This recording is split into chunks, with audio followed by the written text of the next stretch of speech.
This is the Get a Life podcast. Ex-Cult Conversations.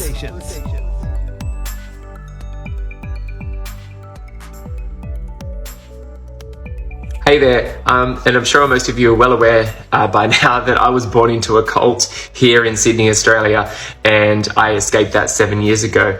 Hi, if you're new here, let me give you some interesting facts, main points about this religion. You probably know them because they keep very separate. They have this strict rule of separation. They do not eat with outsiders. Outsiders cannot come to their church meetings as much as they want the world to think they're a public place so they can get charitable status and therefore tax benefits.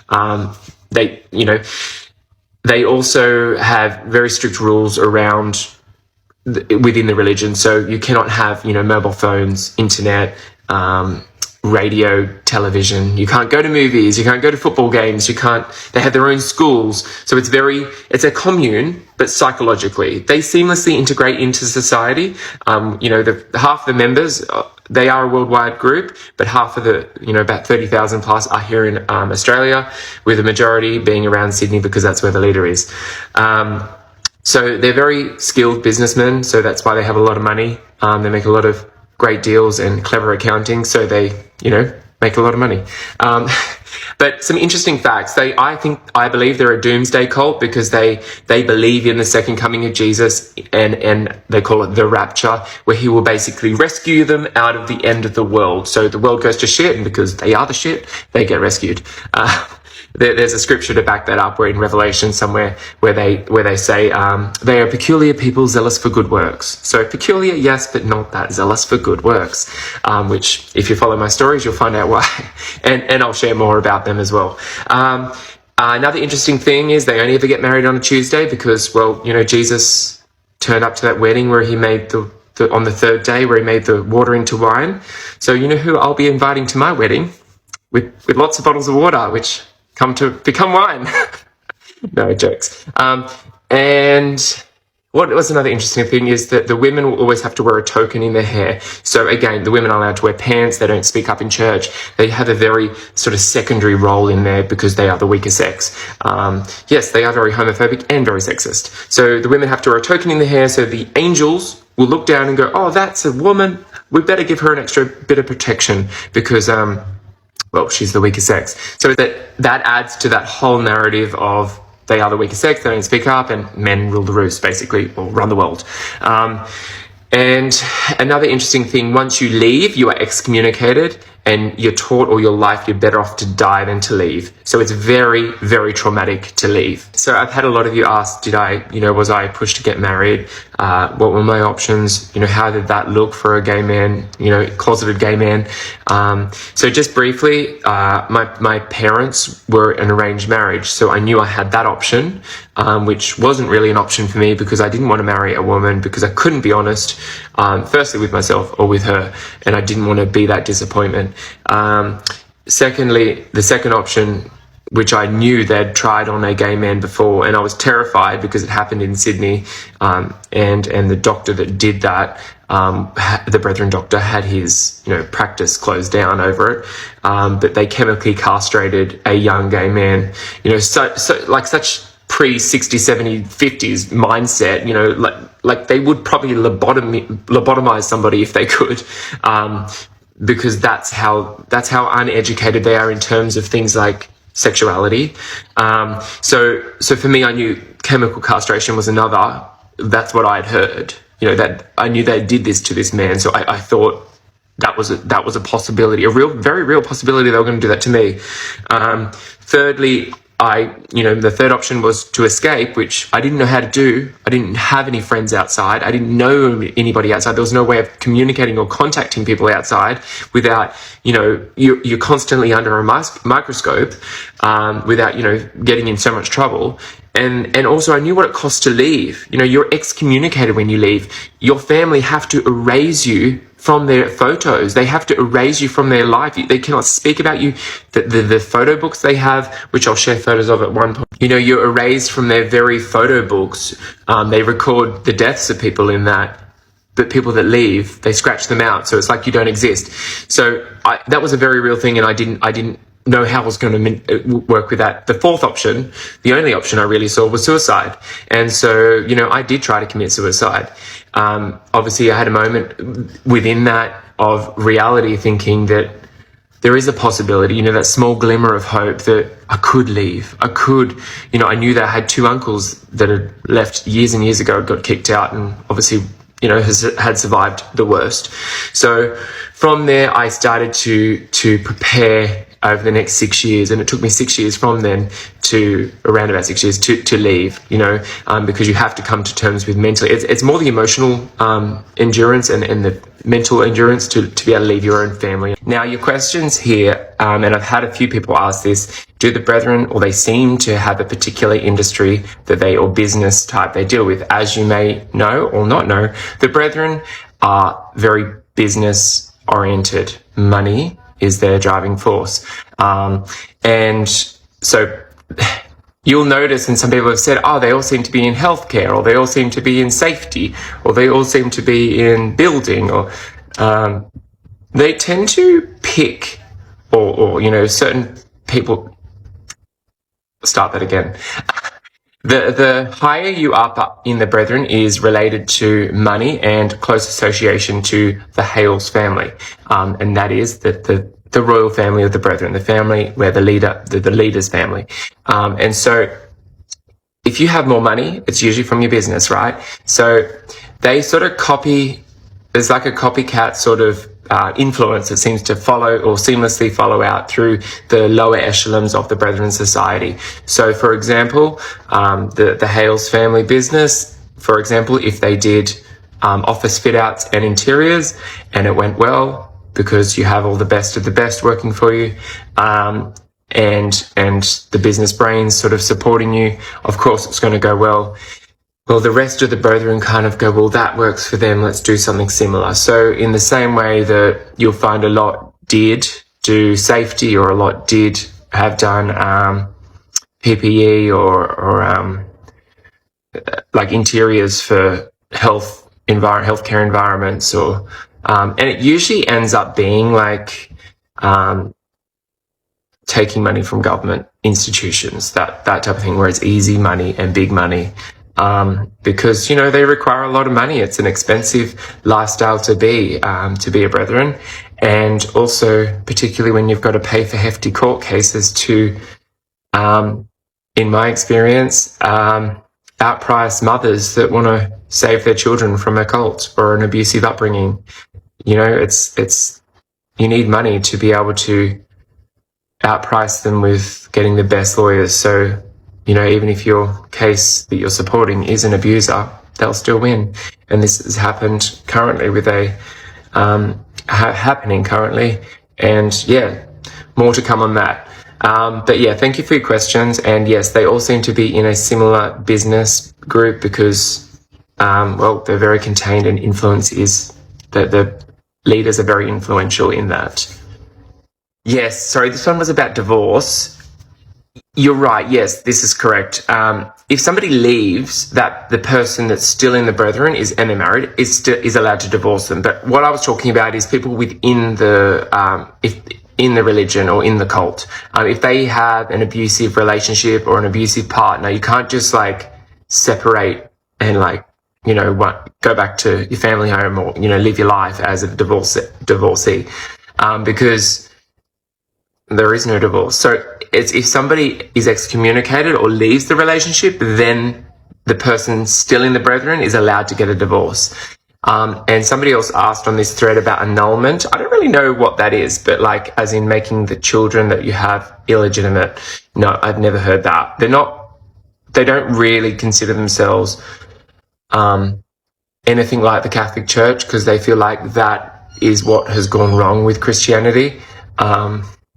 Meanwhile, you know, they're a safe haven for molesters and abusers. So, I mean, what really has gone wrong there as well? So, yeah, I don't really know much about the annulment because that's not something I was familiar with, and I didn't see that happening, and I don't think it would, just given their strict rules around we're family orientated, nothing ever goes wrong with family, and covering up any family drama. So, hey everyone, a couple of little fun facts about me that you probably would never assume.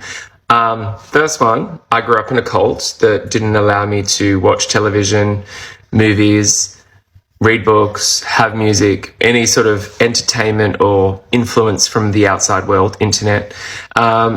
Second fun fact, I was in the latest Thor movie. Don't believe me? Have a look at this. And here is me, standing next to Russell Crowe. I know I'm painted solid gold and wearing a helmet. And I just love the irony of this, that,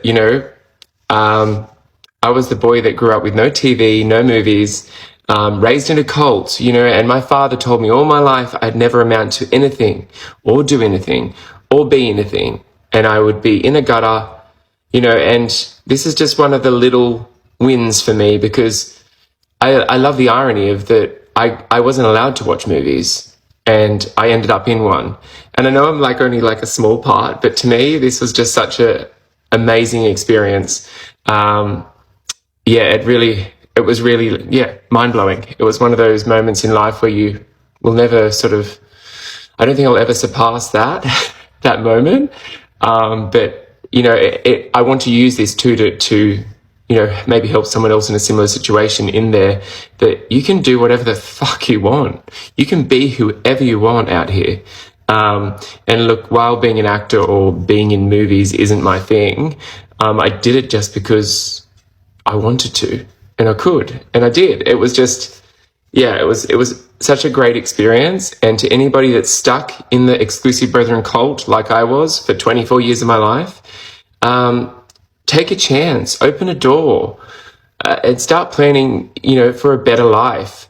And whilst this is, as materialistic as this may sound, it's not just all about this, but this is just one small little win I wanted to share, to show that you can do anything you want. You can live a happy, peaceful life out here. Because what are the odds that a cult boy that wasn't allowed internet or to watch movies ends up in one? Very slim odds, but it's possible. I did it. You can. Just a little exciting win that I love to share with people. An interesting fact that not many people would know, obviously. As you may be well aware, I was born into this cult. My parents were my grandparents. So it's a generational cult, 138 years old. And I'm answering your questions. If you've got any questions, just put them in the comments, and I'm trying to get back to them all with a video. So hopefully I'm answering a few questions at once, because I can see that some are similar, but don't worry if they are, just ask away. So this one is a really good question. I want to address this. Are there support services to accommodate and give therapy immediately after escaping a cult, especially those born into it? So pretty much everybody that's ever escaped it is born into it, because the brethren don't recruit. They only breed and for want of a better word, and that's how they keep their numbers. They're not really about getting numbers. They're happy that they're a smaller minority. They're more of a doomsday cult, which I would love to talk more about. They believe in the rapture, the second coming of Jesus. So they're not really about, furthering their lineage, so to speak, or creating more members so when I left, I didn't really know about therapy, and you don't know about it in there. It's a very witchy voodoo subject. I remember once my mum going to a naturopath, and, as soon as one of the lady that, she went for me and my sister. And I remember when my sister went, she said, "Oh, I think, maybe your parents weren't compatible. You might need some sort of therapy."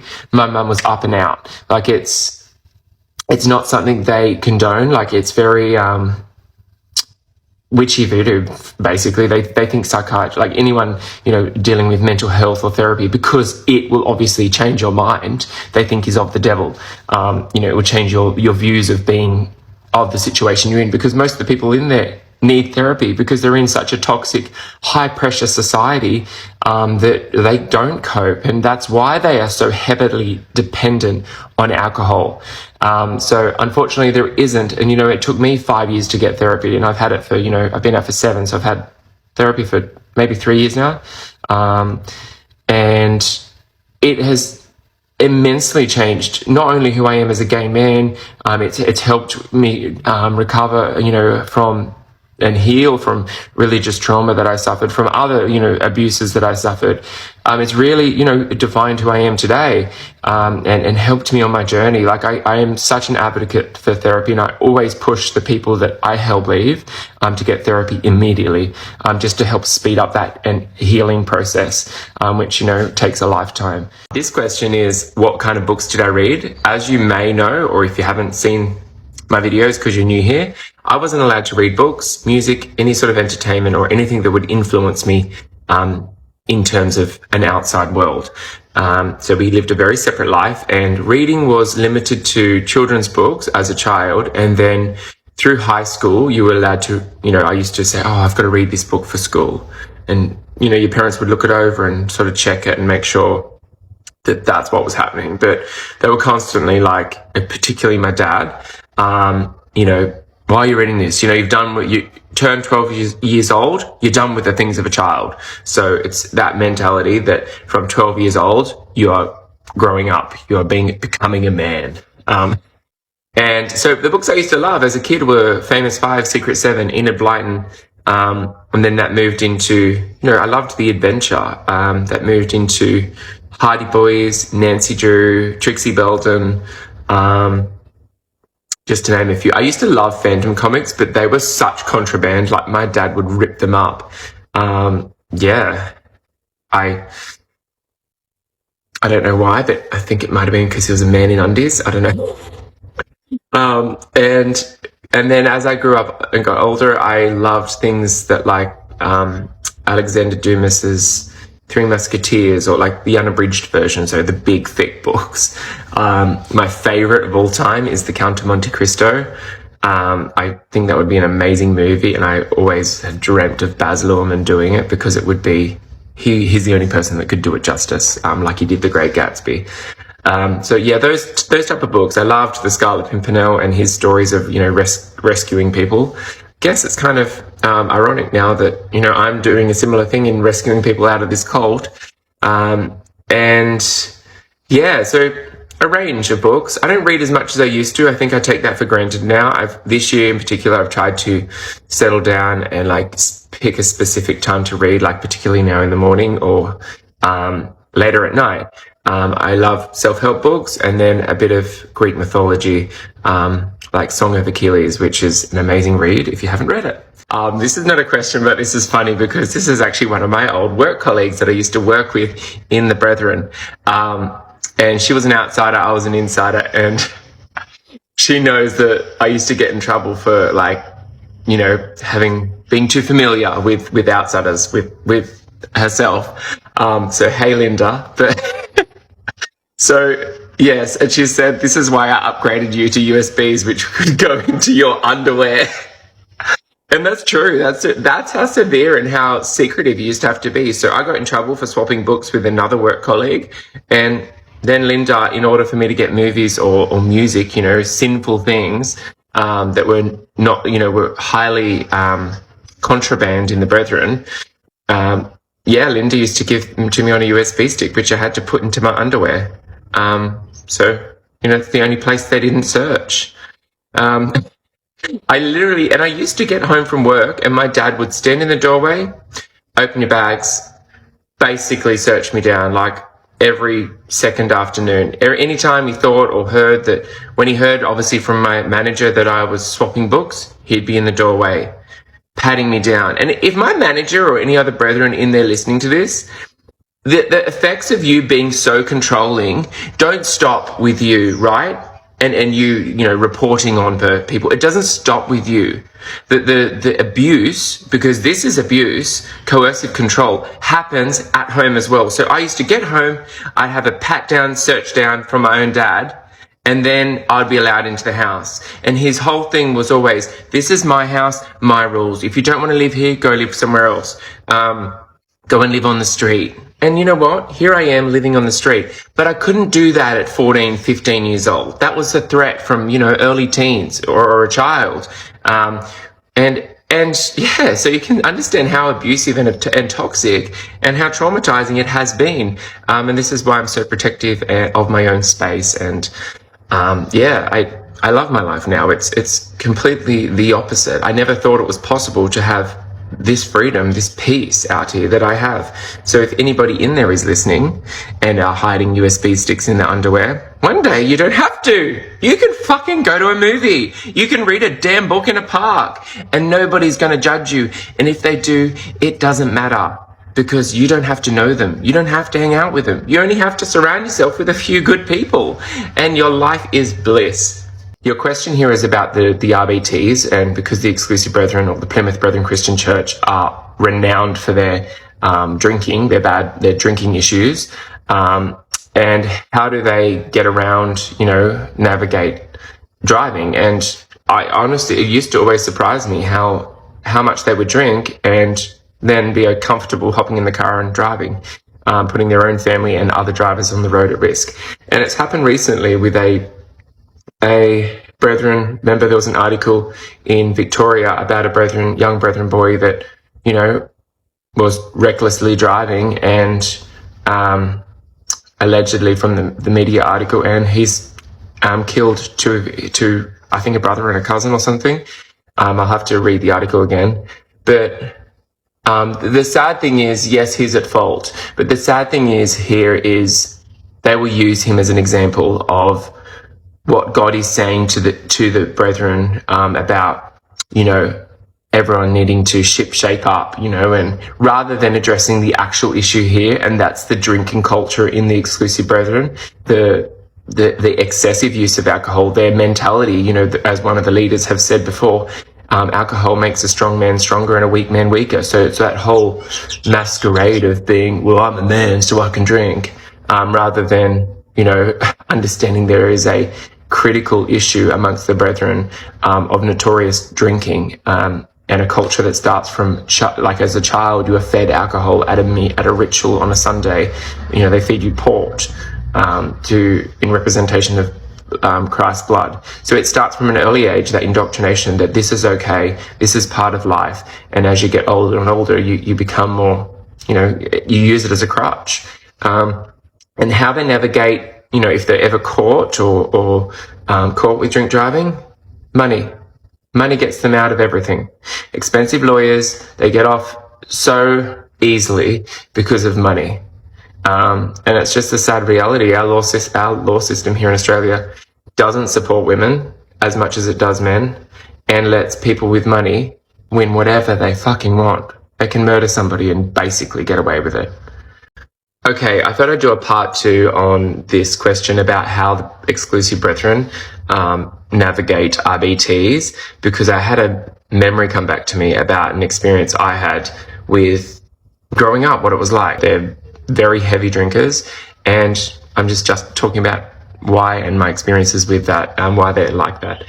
So navigating RBTs on Sundays is the days they drink the most, and ridiculous amounts. You start with a 6 a.m. ritual called the Lord's Supper meeting, where they have this cup filled with port in representation of his blood, and they pass it around to every member, even babies, and everybody has to have a drink. And if you didn't, you were either notoriously an alcoholic and on some sort of watch that it was like, oh, the Lord will, skip that part. Don't worry about your alcoholism problem. Just drink it and the Lord will look after you. That's their mentality. And so with their Sunday meetings, they would have a lunch, an allocated lunch, where on Friday you'd get a list with who you have to have for lunch.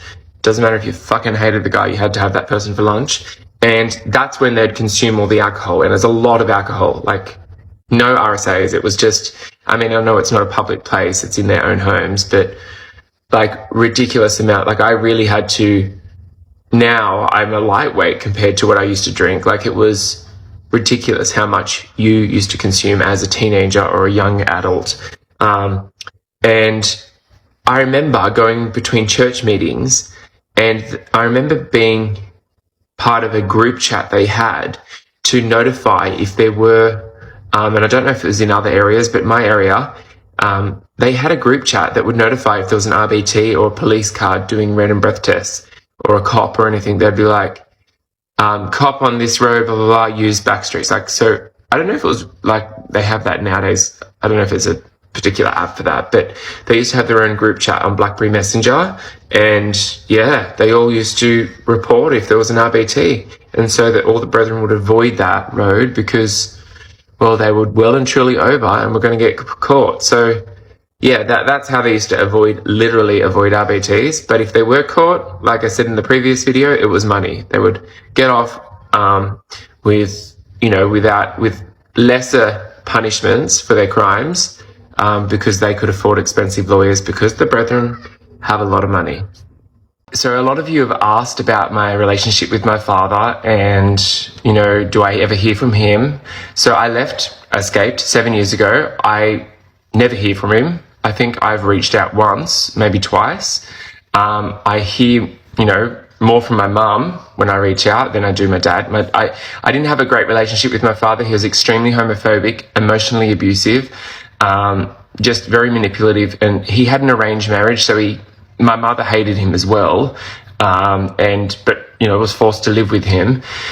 And I just thought I'd share a small example of what my dad was like. So he, one Saturday night, this is a classic example, Saturday nights, they would always lock up the house like 9:30. You had to be in bed by latest 10 o'clock, because, the next day we had this early Sunday morning ritual that we had to get up for at the crack of dawn, and you had to be there. So, they always liked to make sure we were always in bed. So no fun Saturday nights for us.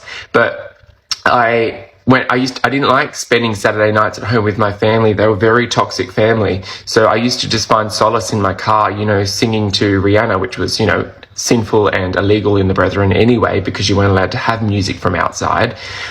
So I left the house, and I went and sat actually up in KFC car park, had my dinner, and just listened to Rihanna and was literally crying. That's what I did usually when I went off. I wasn't out taking drugs. I wasn't going to the movies. I wasn't hanging out with outsiders. I was just in my own company, grieving, my life and trying to figure out how to get out and escape. And I came home, my dad, was furiously messaging me, get home, where are you? Answer your phone, because he was very controlling like that. He had to know where you were every 15 minutes, because you live in my house, otherwise get out. And, people, I know some of you said, why don't you just leave? I didn't know anyone outside. I didn't know how to leave. I had to learn all this. So it's very daunting and scary, because you're taught all your life you're better off to die than to leave, and that you'll end up in the gutter. So that reality is a very scary one, and it's been very difficult to rewrite that narrative.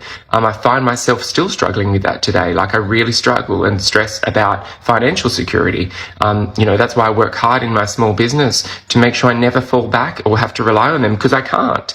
And I came home, late, and he had got all my bedding and put it in a bag with this note that says, sleep in your car. Now, this is the type of manipulation and emotional abuse that I went through. I didn't have a home to come home to. So that night, I had to sleep in my car. Hey there, thank you for your questions and your interest about the cult that I was raised in here in Australia. Yeah, you thought we just had scary snakes and spiders that were toxic? No, we also have cults. I was raised in the exclusive brethren, and I escaped when I was 24, so about 7 years ago. I'm showing my age. And a lot of you asked this, and I want to reply, and just because I want to make it public, if I ever go missing, it's the brethren. I'm not even joking. But I've also spoken to the police. And yes, so everybody is well aware of what's happening, and I'm making it public. Your question and a lot of others have been worried about my safety or retribution, speaking out against them. I don't think collectively they'll come at me as a whole physically to, make me disappear or anything, but they, every now and then get the evangelical, cult member that, would be doing the Lord's work, or, a Christian crusader that will, be doing our brother a favor. And when I say our brother, I mean the leader, the man of God, the elect vessel. And they could physically hurt me. But, I'm a big, strong boy and can look after myself, but I'm always wary of that. So thank you for your concerns. As to my physical safety, who knows? But I'll take each day as it comes. I'm not living in fear, looking over my shoulder all the time, because that's what I did in the cult, and I'm not doing that anymore. I'm an out gay man, and I live a great life. I have a great community around me, and all you supporters. And I've said it here publicly. So if anything happens to me, it's them. I've always said to my friends, if I go missing, if something happens, it's not me, it's them. And not to put that doubt in anybody's mind, but, you know, I just would like to know that I've said it, and I feel comfortable saying it now I've said it. But, you know, there are things they can come after me, like legally or defamation and things like that. But I'm speaking of my experiences as a gay man in that cult, growing up in that cult, and they are extremely homophobic, and they'll never go back on that. So I think I'm just, you know, sticking to my story. Eventually I will help others to share their stories, you know, other victims that have come to me and spoke about their abuse, their rapes, the things that they've endured at the hands of Brethren members. But at this point, I'm just sticking to my story. So thank you for everyone offering safe spaces, and for this platform for offering, you know, a safe, you know, space to speak my story. I have a lot more to tell, and share with you. It just takes a lot on my emotional durability, and I'm very capable of talking and in touch with my emotions and mental health. So thank you for your concerns there also. My only thought or concerns is what happens back in there, because now I'm speaking out. They will have arranged prayer meetings for my death. That's something I used to do as a kid. You know, you'd go to a prayer meeting and pray for a certain person's death because they were speaking out. Crazy. Hey there, everyone. I've had a lot of you ask, what do I do for work and what my small business is. So I thought I'd share. So I'm usually talking about the cult I was raised in, but that doesn't define who I am. And I would love to share more of my life with you, and that being my little shop. If you're familiar with Windsor or Sydney, I have a shop in Windsor, New South Wales, sort of at the foot of the Blue Mountains. It's kind of a cute, historic little town. And I have like a homewares, furniture, giftware shop. I'm in it right now, and I thought I'd give you a little tour. So as you can see, I like an eclectic creation of curios, homewares, giftwares, candles, cushions, mats. What else have we got? Oh, jewelry, lots of different pieces there. Yeah, so this is my little business. Stationery, which, if you're anything like me, I'm obsessed with good, pretty stationery. More candles, more books, artworks, and more jewelry.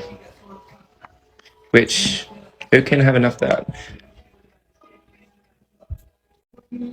So yeah, that's my little shop. I've just had so many people ask what I do and what my business is. So when I started in interior design or furniture design, and I think that was 7 years ago, like 6 months prior to leaving the cult.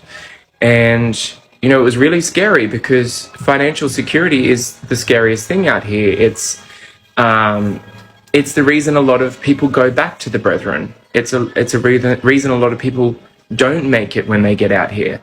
And it's, you know, the ability to put a roof over your head or food on your table.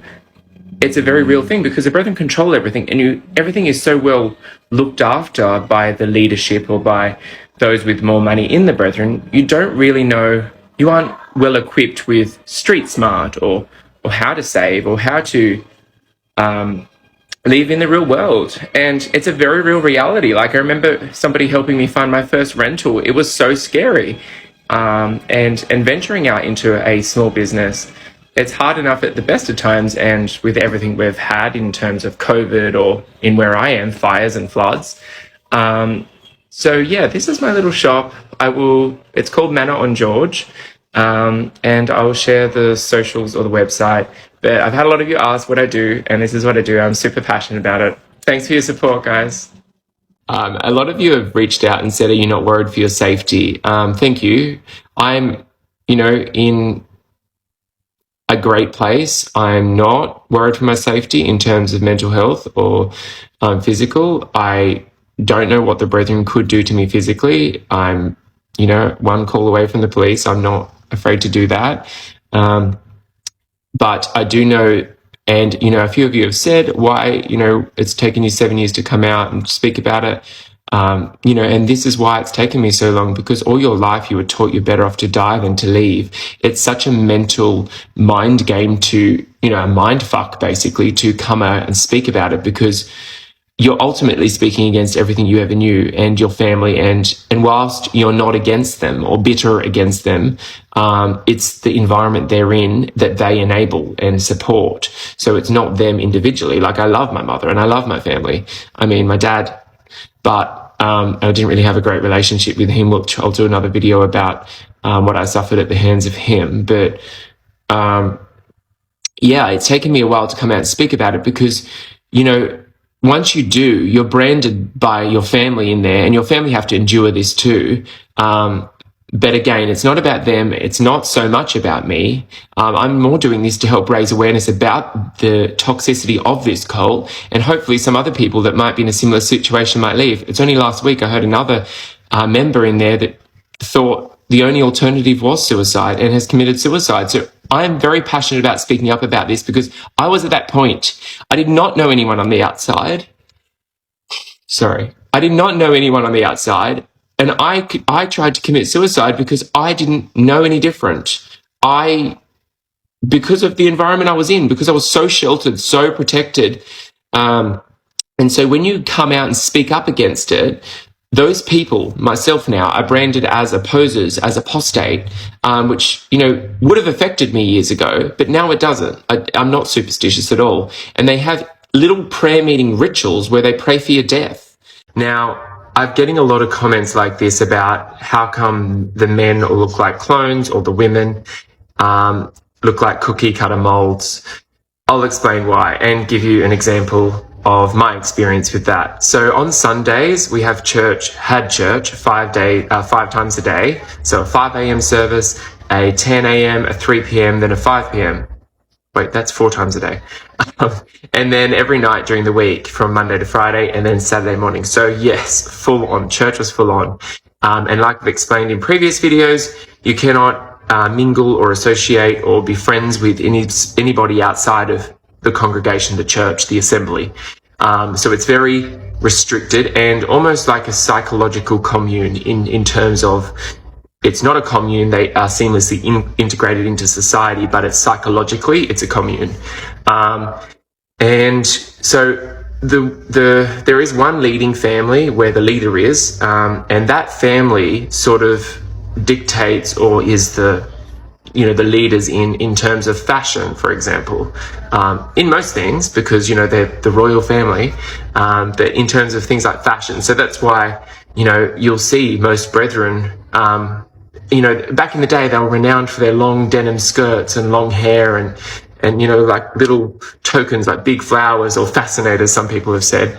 But the styles have sort of changed. Like, the women have to wear something in the hair as a token for protection from the angels, because the angels will look down and go, oh, that's a woman, you know, she's the weaker sex, she needs help.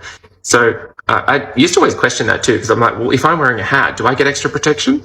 And how do the angels tell? Like, it's just so superstitious. And so with the clothing, so you'll notice a lot of them have puffy headbands, or that was a trend.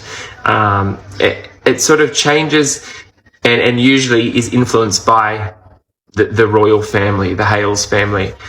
So the men, though, all look the same because they want to look like the leader, right? And he is the main influence when it comes to, you know, to the whole society, that whole world. So yeah, the neat white collared button shirts, you know, buttoned right up to here, with black pants and black shoes, is, you know, the look that most of the men have. And they'll definitely have to wear white shirts on a Sunday, and other days, other church meetings, it's just usual plain dress shirts. You know, the previous leader didn't like checks, so nobody was allowed to wear checks. I've had a lot of people ask about the rules and the regulations around being in that cult.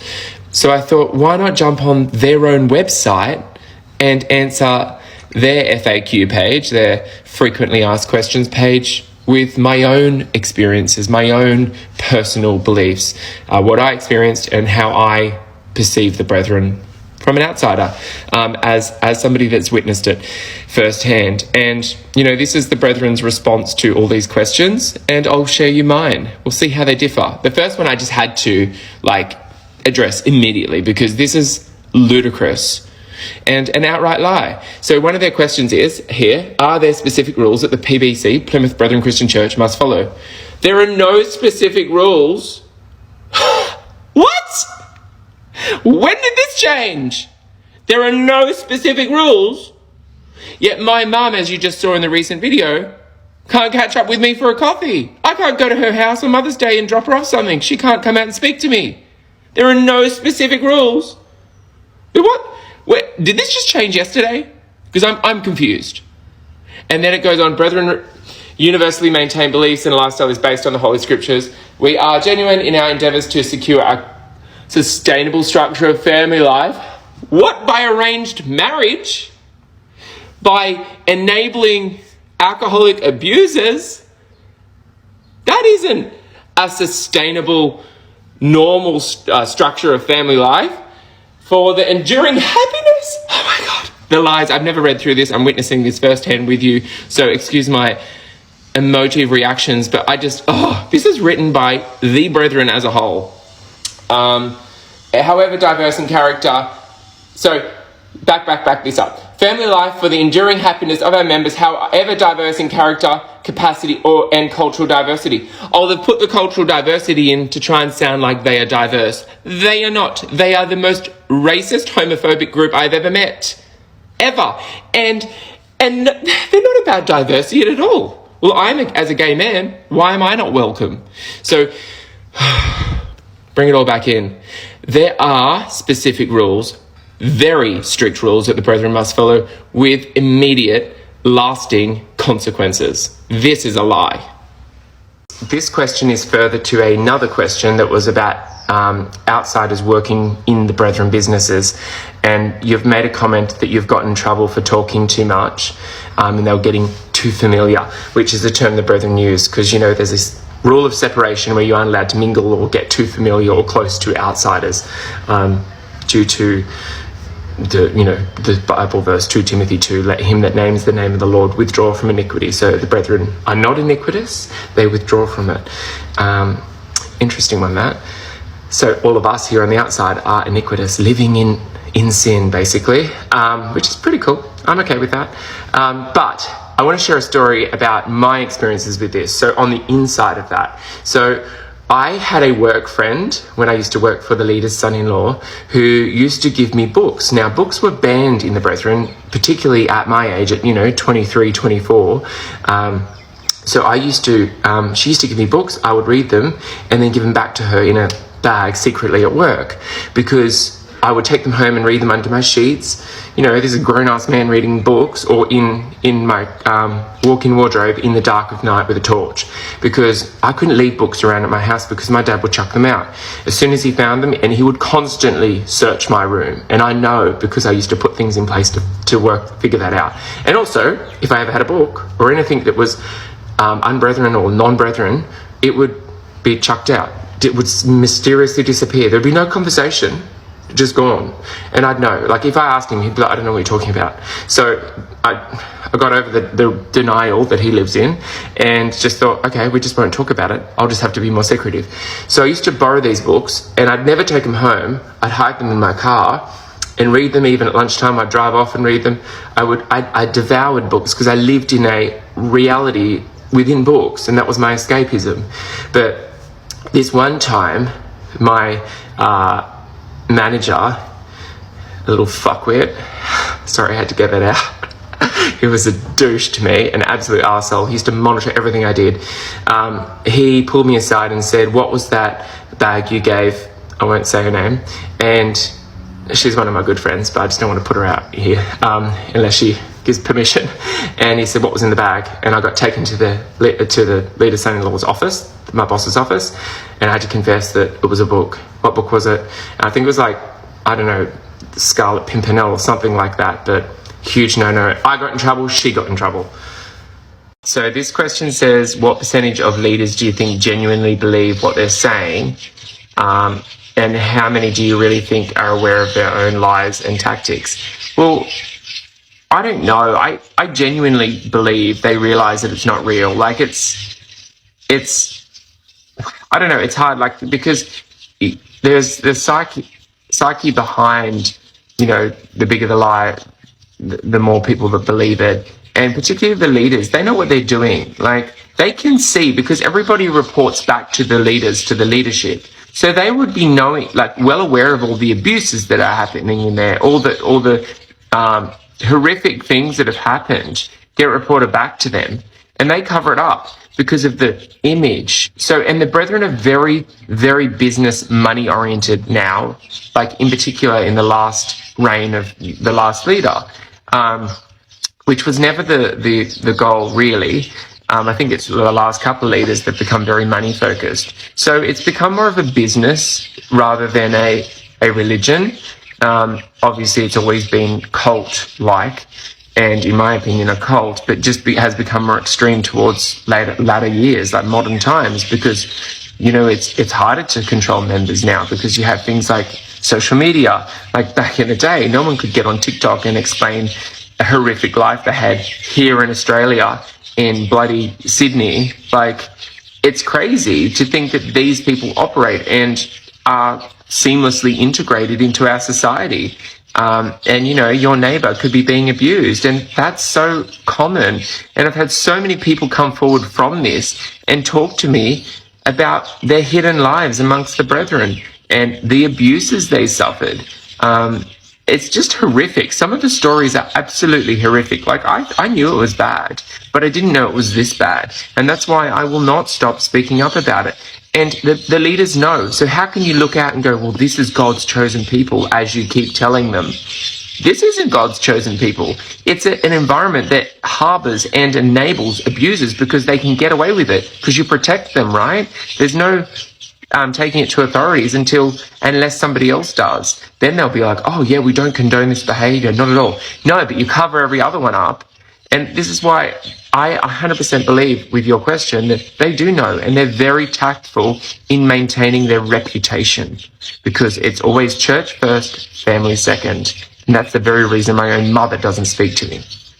Here, if somebody's asked, do they use the traditional Bible of Old Testament, New Testament, or do they have their own version? So, yes, they have a Bible which has the Old Testament and the New Testament, but their focus is purely the New Testament, where their apostle of choosing is Paul.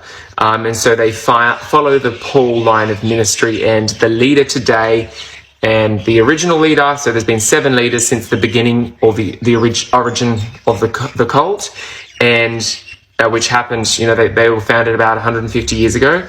But there's been 7 leaders, and each leader follows the Paul teachings in the Bible, the Apostle Paul, and it's kind of, the leader is kind of the same as, he's called the Paul of our day. So he's the elect vessel, man of God, revered as what he says is as good as God.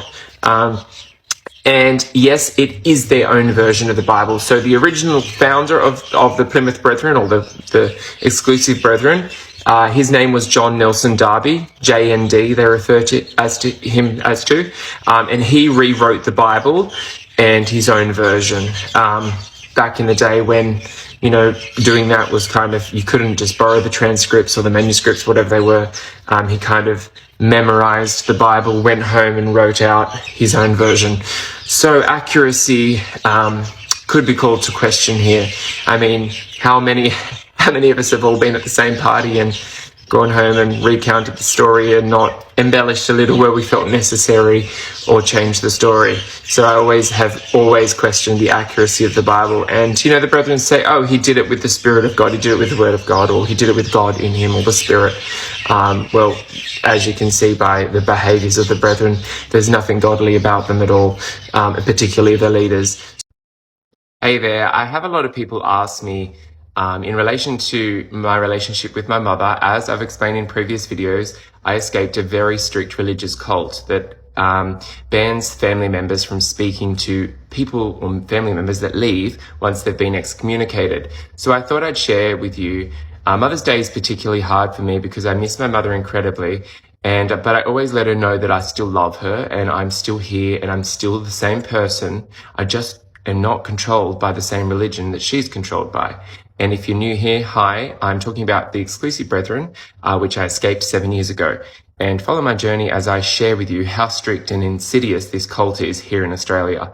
It's worldwide, but majority is here in Australia. Yes, Sydney. Crazy. That's where the leader is too, by the way, just a fun fact. So I sent my mum a message, as I do every Mother's Day, saying, I just want you to know how much I love you and I'll always be here for you. And yes, she always comes back with the same response, thank you, that prayer emoji and a hug. And I know some of you would go, well, she responds like, but guys, let's be real. This isn't even the bare minimum. And I'm not outing my mum here. I'm sharing with you how strict and how toxic this cult is on people in there, because my mum would be suffering from this, and people that leave like myself, and also to share with other people that might be in a similar situation, saying that, you know, to show that I'm 7 years out, nothing has changed with me. I'm unashamedly me. I'm not afraid to be gay, which is, you know, one of the main reasons I left, because they're extremely homophobic. And so I've had some of you say, well, why don't you ask her out for a coffee? I've never seen you say it. Why don't you ask? Okay, I did. And this is what will happen. I'll do a part 2 when she responds, but she'll have to get approval on this response and watch the dialect or the language change, because it won't be her saying this. So you can see here, I've said, would you let me take you out for a coffee? No reply, no response. So this was yesterday. And she'll come back probably in a day or so with a scripture and as to why she can't. Now, this is not my mum speaking, I know, because she doesn't really know it that well. She's not really into the religion. She was born into it, and her parents were born into it. So it's very, well, her mum wasn't, but that's another story. But yes, just to show you that I do everything to try and, you know, maintain a relationship with my mum. And, you know, the Brethren have this website where they say they encourage. Well, this is not encouraging, because my mum is acting not on her own actions, but on that of the church. And I will come back with a part 2 on how she replies. Stay tuned. Hey everyone, just a long overdue update on asking my mum, or catching up with my mum when she's stuck in a cult for coffee, and how severe and strict the rules are of separation and the excommunication once you escape the cult, and how brutal it is. And I just have given this some time because it's been an emotional journey, and also I'm playing this out in real time, so I want you to know I can't, you know, it's real time. There's no control over that. And I shared was, the first message was, would you let me take you out for coffee? So every year, Mum's birthday, Mother's Day, I reach out to her. Sorry, it's really hard to talk about, so excuse me if I get a bit emotional. And it's always the same response as you saw last time. It's just a thank you, which, you know, some might say, well, that's a response. Yes, but it's barely the bare minimum. And I'll explain. So then I reached out to her a bit later, said, hey, Mum, just checking you got my invitation for coffee.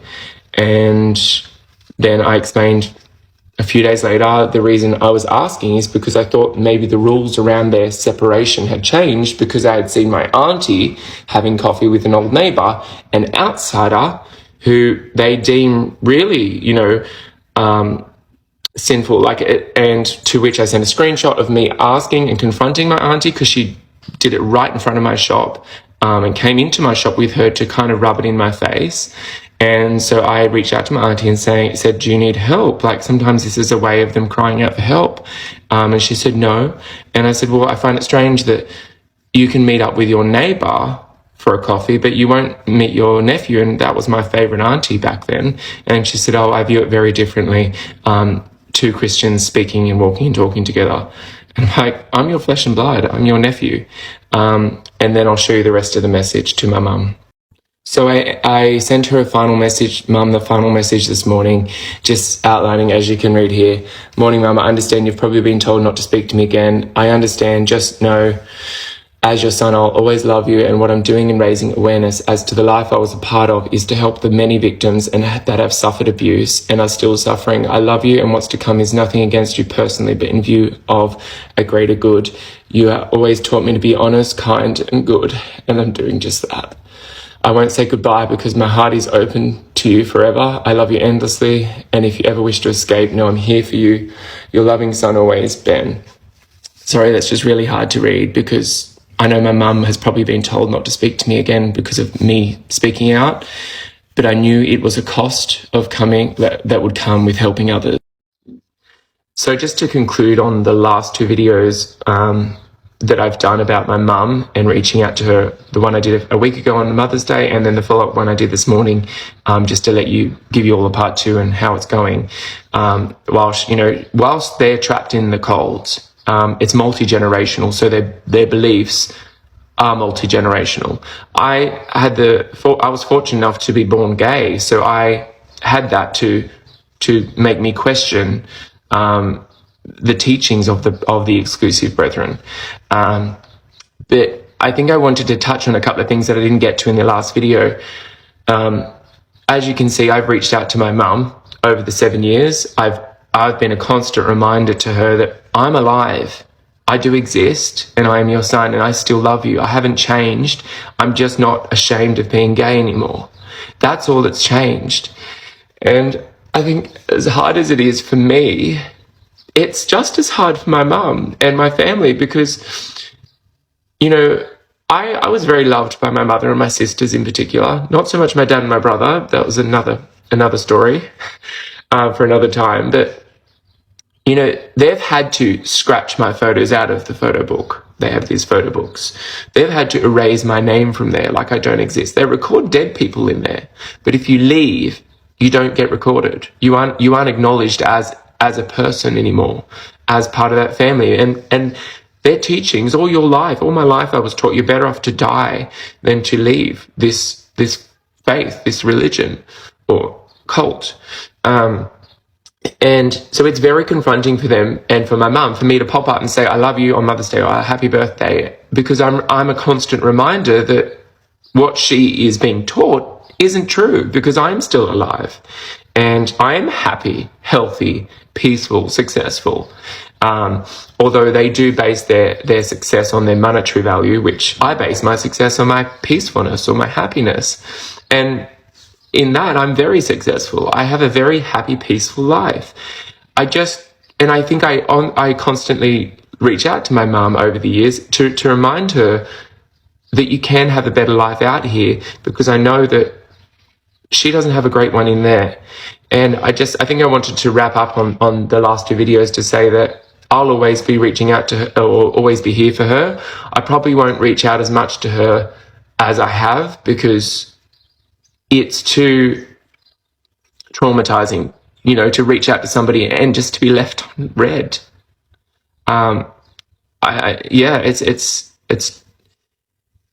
It's a lot. So I will always be here, Mum. If you ever watch this, for you, I love you. How can you support Get a Life podcast? You can donate internationally via PayPal at www.paypal.me/getalifepodcast. PayPal also has a QR code that can be scanned. Or donate to our Get a Life podcast GoFundMe.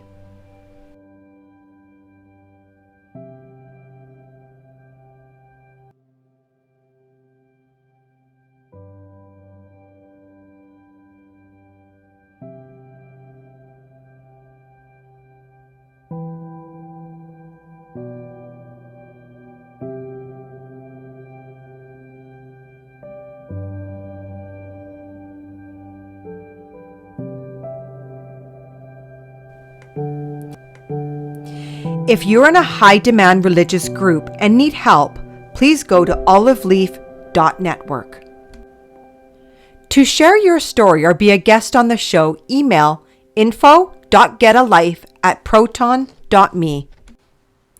Check out www.get-a-life.net for Get a Life merchandise, books, and ways to support or get support. Please remember to like this video, subscribe to Get a Life, and comment.